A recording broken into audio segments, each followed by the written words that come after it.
Look, I need to say something that's probably going to upset a lot of people who spent months learning AI agents. So most of the people who are learning AI agents right now, they probably open init, drag the AI agent node, connect it to Gmail, connect it to Google Calendar, write a beautiful prompt, hit run, and then they go on LinkedIn and call themselves as an AI engineer. Bro, I'm not being mean to you, to the people who are trying to learn this. But if you're serious about learning AI agents, doing and learning all of these tools does not make you a true agentic AI engineer. I have watched almost all popular AI agents courses which is available on YouTube. Build a weather bot in X minutes, learn AI agents in X minutes, make.com workflows, init workflows, and whatnot. And honestly, most of these courses are teaching you surface level stuff while describing it into different tools. And none of them are teaching you the actual discipline of building AI agents that work in production. I run a B2B SaaS company. We are into the LinkedIn outbound space. We have real AI agents running in production for a lot of our enterprise clients. And no, all these are not vibe-coded AI agents or some code. We have spent more than $100,000 into building such agentic infrastructures. So what I'm going to tell is not something which I'm going to read somebody's textbook or something which the world is telling about. Is something I'm going to share you my experience, which I'm experiencing at my own GenAI company. So in this video, I'm going to run you down through three things. First, the problem with whatever current things which you're learning right now. Second, what actual AI agent engineering looks like, the framework which we use to build agents for SPL. And third, the exact discipline you need to learn if you want to build real AI agents. So first of all, let's figure out how AI agents is being taught. Step number one, here's an LLM. Step number two, here's the tool. Step number three, connect them with the pretty visual interface. And step number four, congratulations, you built an agent. And at the last, here are the beautiful 5 ideas which can make your $5,000. I mean, there are people who are teaching a completely different stuff, data structures and algorithms, web development, and suddenly, all of a sudden, they're an AI engineer expert. They're teaching AI, they're teaching ML, and all of a sudden, they have become a true AI engineer. And frankly speaking, you guys are following them. And this is very dangerous. Whatever they are teaching is for the people who are not AI engineers, who are into other domains, who wants to build a workflow for their own domains, building of the automation if they do not know the coding and all. What is happening right now, you guys are developers, engineers, you guys are into the space of computer science, you guys and are going ahead and learning such things, which is completely shameful in the first place because they are no-code platforms which was built for somebody who is not aware about coding. And now you're going and learning something which was not made for you. This is very dangerous. You're going ahead learning about the tools. So what these tutorials are doing, it's like somebody comes to you and telling that, okay, this is how to use a hammer, and then they give a certificate that you are a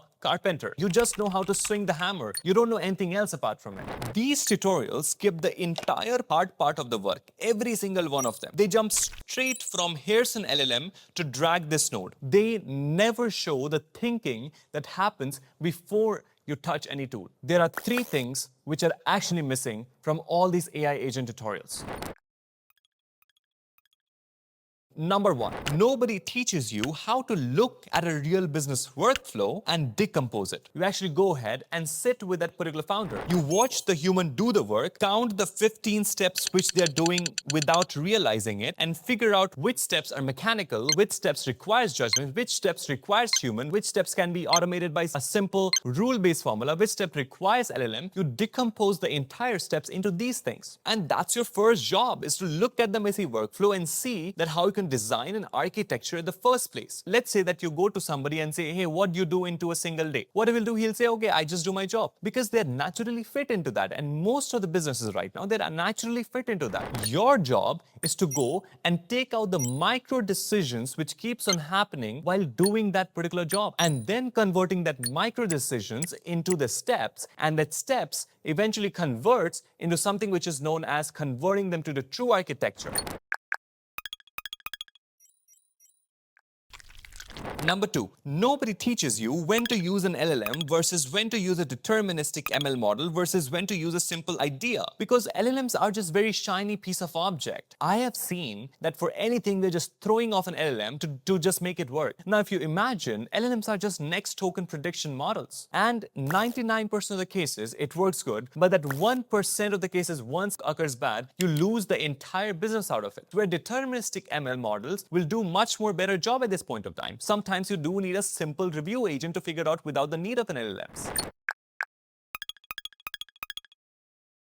Nobody talks about evaluation, deployment, monitoring, failure modes, and what happens when the API times out. And number three, which is very important, is once you build something, that is not enough. You need to continuously keep on evaluating it. You need to continuously keep on deploying using several deployment methods, keep on monitoring the situations, and the situations might be multiple, not just one. And this comes entirely under MLOps and ML system design. And how in the world a person who does not know the mathematics behind, they have no experience behind building core machine learning models, will build something of this kind? Absolutely not. And I'm not saying this is entire YouTube. There are people who are doing an amazing job, and those videos are probably have 100 and 200 views. And people who are teaching you, okay, this is how to connect the nodes, has millions of views out there on internet. And look, maybe controversial, but shame on you if you're a CS student, coder, and a programmer, and you're going to some YouTube video, you're watching a Claude tutorial who's teaching you this is how to chat. You're going on probably some drag and drop tools which is teaching you no code. Enough of what's going wrong. So here's what actual real AI agent engineering looks like. A real AI agent engineering starts with one question. What's the human actually doing right now, step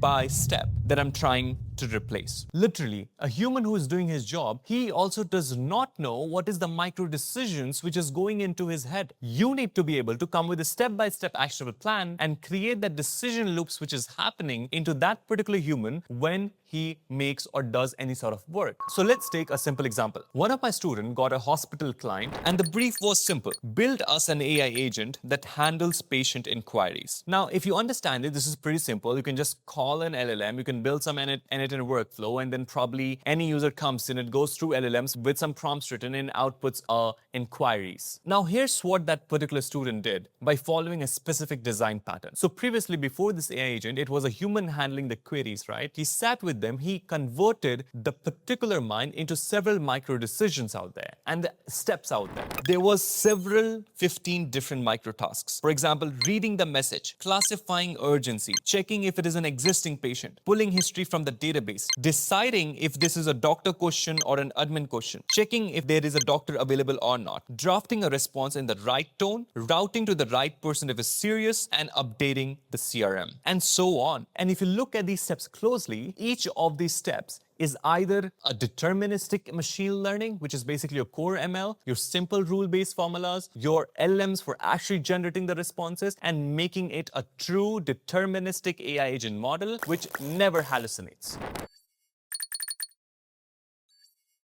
So now you know that you have converted that mind and all that into a decomposed and converting that into a workflow and following all the steps out there. And you must be thinking, okay, this is what the architecture is. I'm done. Frankly speaking, this is probably 10% of what you will actually build now.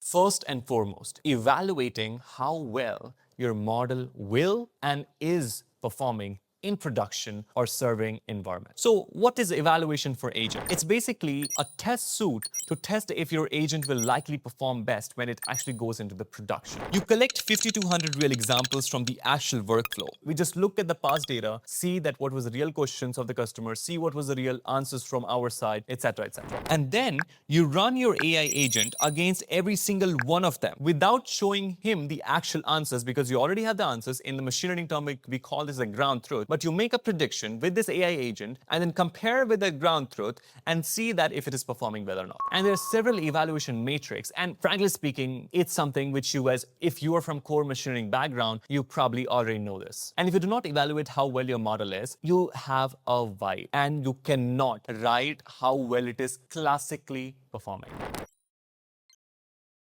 And second discipline in building real AI agents is failure modes. So whenever we deploy a machine learning model or build some MLOps systems, what we used to do? We used to eventually go and figure out where all can this model fail when it goes in production. Scale, latency, etc., etc., etc. We used to list down hundreds of problems, which is that when it goes live, what are the expected problems? And then we used to design our system based on those failure analysis that is intended to happen. Same goes with AI agents. We need to design design our AI agents for failure modes so that when it reaches there, it does not fails out there. We design by the thinking principle that every component into that architecture will eventually fail. For example, the API will time out, the LLM will hallucinate, the database will be down, the classifier will get confused. Your job is to design what happens when each of these components fails. So when LLM hallucinates or something like that, if something is not working, do we have a rollback version to roll back to something? Do we have a human intervention loop if something goes wrong? Your job is to make sure that these things are present, which is designed by failure mode.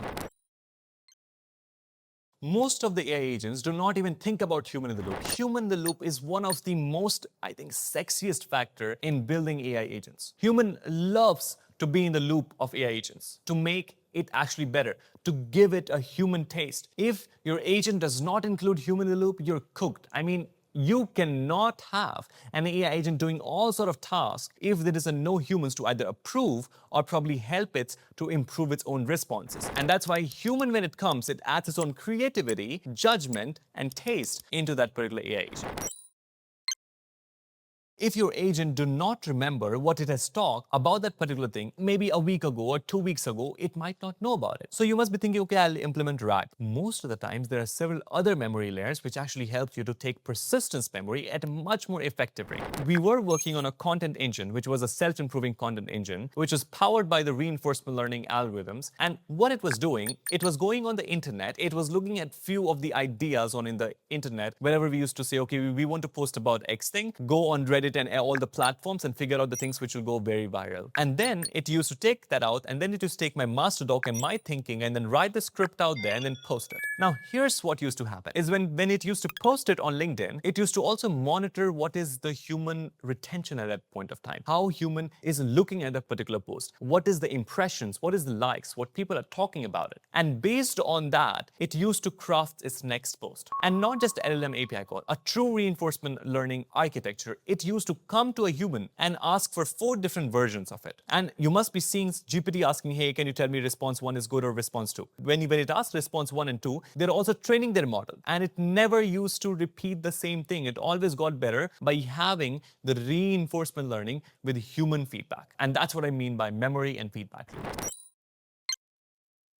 Once your agent is live, you watch it like a hawk. Accuracy will degrade over the period of time. Just like in machine learning, right? You have a fraud classifier. You keep on returning to see if the hackers change the strategy, if something new thing has happened or some drift has happened in the world. Maybe right now, the world is having war with each other. Countries are having war with each other. How does it affect your performance in your AI agent? It's not just about looking at few numbers. It's about looking at your environment and continuously monitoring it at every single point of time. And if something is suspicious, you eventually figure it out. And when I say monitoring, it really means business KPIs. Revenue is going down. Okay, something is going wrong. Time is being taken. Output predictions are going wrong and much more. And you develop a monitoring plan in general, even for your AI agents. So once you eventually know how to decompose the human brain, and then you can implement all these 5 disciplines into your AI agents, probably you're one of the few people who actually know how real AI agent engineering works. And if you're already into core machine learning and already into the AI space, you did probably know this. It's just that you were distracted because of the launch of these new tools. I am never in support